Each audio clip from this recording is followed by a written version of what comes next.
চন্দ্রগ্রহণ মূলত একটি মহাজাগতিক ঘটনা। নিজ নিজ কক্ষপথে ঘুরতে ঘুরতে পৃথিবী যখন চাঁদ ও সূর্যের মাঝে চলে আসে তখনই মূলত চন্দ্রগ্রহণ ঘটে।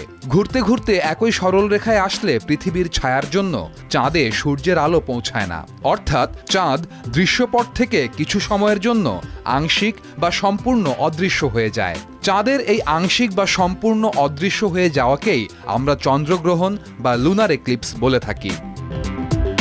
তবে সাম্প্রতিক সময়ে ব্লাডমুন বেশ আলোচিত হচ্ছে। দেশ ও দেশের বাইরে নানা রকম আয়োজনের মাধ্যমে মানুষ এই মহাজাগতিক ঘটনার সাক্ষী হচ্ছে। দেশে গত ৭ তারিখ দেখা যাওয়া ব্লাডমুন নিয়ে আয়োজন ছিল জাতীয় বিজ্ঞান ও প্রযুক্তি জাদুঘরের উদ্যোগে। আয়োজনের অংশ হিসেবে ছিল জ্যোতির্বিজ্ঞান বিষয়ক বিজ্ঞান বক্তৃতা ও কুইজ। পাশাপাশি জাদুঘরের প্রশাসনিক ভবনের ছাদে ২টি টেলিস্কোপ দিয়ে সর্বসাধারণের জন্য এই পূর্ণগ্রাস চন্দ্রগ্রহণ দেখার বিশেষ ব্যবস্থা করা হয়। সবসময় তো চাঁদ খোলা চোখে দেখছি, কখনো এইভাবে যে দেখতে পারবো এটা ভাবতে পারি নাই। তো দেখে খুব ভালো লাগছে, মনে হচ্ছিল যে আমার সামনে আমি ধরতে পারবো। কাছ থেকে চাঁদটা দেখতে আসলে অনেক ভালো লাগছে আমার কাছে। যখন পৃথিবী, চাঁদ আর সূর্য এক সরল রেখায় থাকে তখন চন্দ্রগ্রহণ হয়।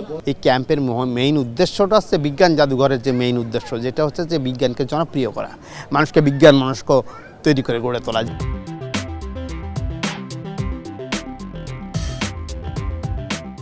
সূর্যের আলো পৃথিবীর বায়ুমণ্ডল ছুঁয়ে ছড়িয়ে পড়ে।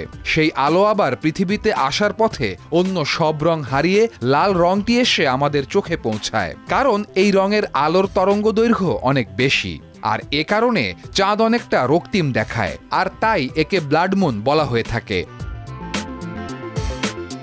সময়ের বিবর্তনে ও ভৌগোলিক অবস্থান ভেদে লুনার এক্লিপস বা চন্দ্রগ্রহণের পেছনে অনেক কল্পকাহিনী শোনা যায় নানান কুসংস্কারের কথা, শোনা যায় প্রেমিকের সাথে তুলনা। এর বাইরেও কত শত মানুষ চন্দ্রাহত হয়ে চাঁদের মোহে জীবন কাটিয়ে দেয় তার কোনো হিসেব নেই। তবে একজন বিজ্ঞানমনস্ক মানুষের জন্য এটাই বাস্তব যে চন্দ্রগ্রহণ আদতে মহাবিশ্বের এক অদ্ভুত সুন্দর নৈমিত্তিক ঘটনা।